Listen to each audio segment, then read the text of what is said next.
the timing of this all is really important, right? Because Maxwell was moved to that cushy prison camp in Texas after that summer meeting with the number two at the DOJ, Deputy Attorney General Todd Blanche. So when you're looking at these emails, what are the perks that she's describing now at this new Texas camp?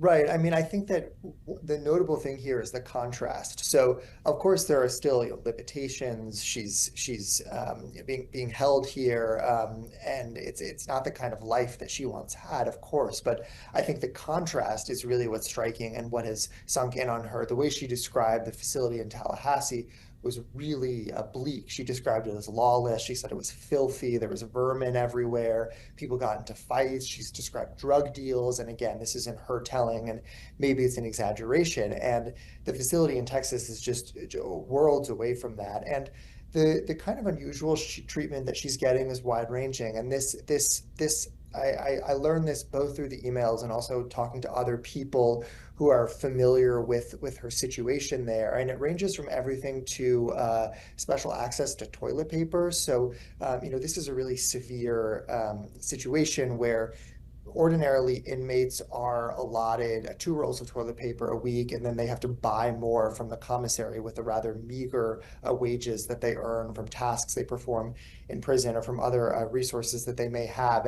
And I was told that other inmates have resorted to using paper towels to wipe themselves.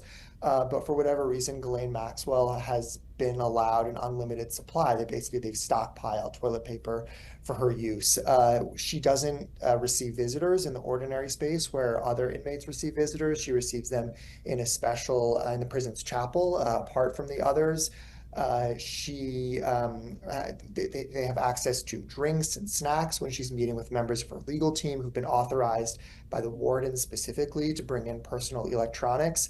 And then the thing that most struck me, as I mentioned, is this very unusual relationship with a warden, where it's almost as if the warden, who is the leader of this facility, overseeing, I think it's about 650 inmates, is acting almost as a kind of legal secretary for her team, scanning and emailing documents, making sure they have what they need, arranging particular visits, authorizing the use of personal technology. And I spoke to defense attorneys in the area in this part of Texas, seasoned defense attorneys, including some who've represented clients who've been held at this facility. And they said that this is just so outside the norm. One likened it to the CEO of a major company attending to the concerns of an individual customer. They said that the warden just does not engage and interface with individual inmates like this. So, because of that, because of just how unusual that relationship is, obviously the next question would be, why is the warden acting this way? Based on what you've read in these emails, is there any answer to that question?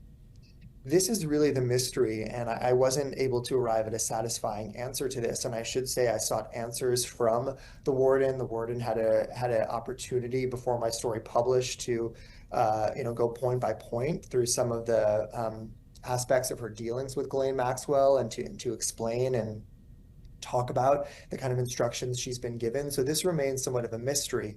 One of the defense attorneys I spoke to put it this way. He said, really, there's only two possible explanations.